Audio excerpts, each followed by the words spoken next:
Have you ever wondered what makes a great leader?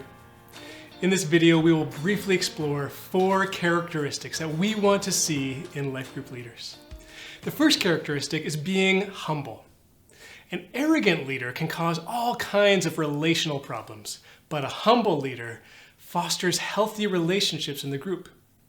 Humility isn't about having a low view of yourself, but it is about being down to earth. Romans 12 verse 3 says, "Do not think of yourself more highly than you ought, but rather think of yourself with sober judgment." It's about having realistic self-knowledge. It's been said that humility isn't thinking less of yourself, it's thinking of yourself less. A humble leader is considerate towards other people. There's no judgment, no contempt, no condescending attitude.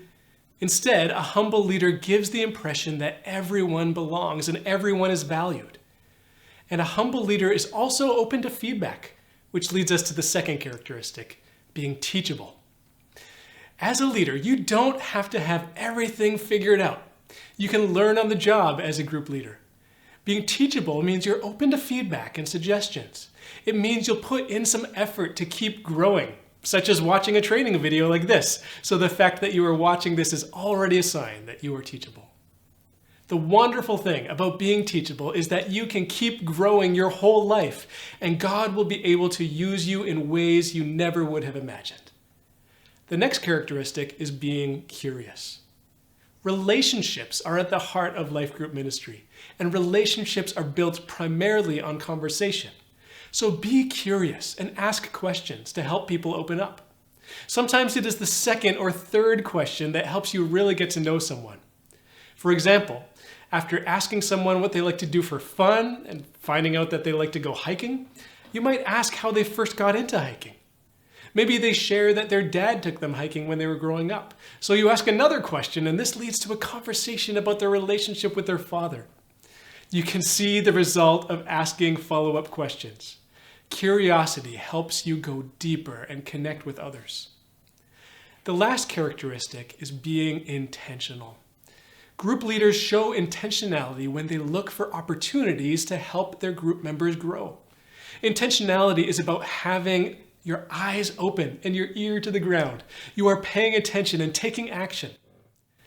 Some examples of intentionality include lending a book to a group member who is asking lots of questions, or inviting a group member who just came to faith to talk with a pastor about baptism, and maybe even going with them to talk to the pastor if that might help.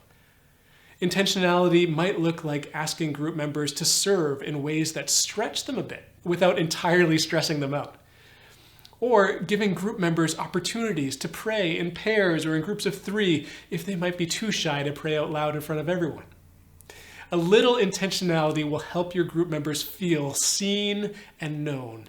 And God can use your little loaves and fishes of intentionality and multiply them for the transformation of your group members. Remember, you don't have to be perfect. Just be humble, teachable, curious, and intentional.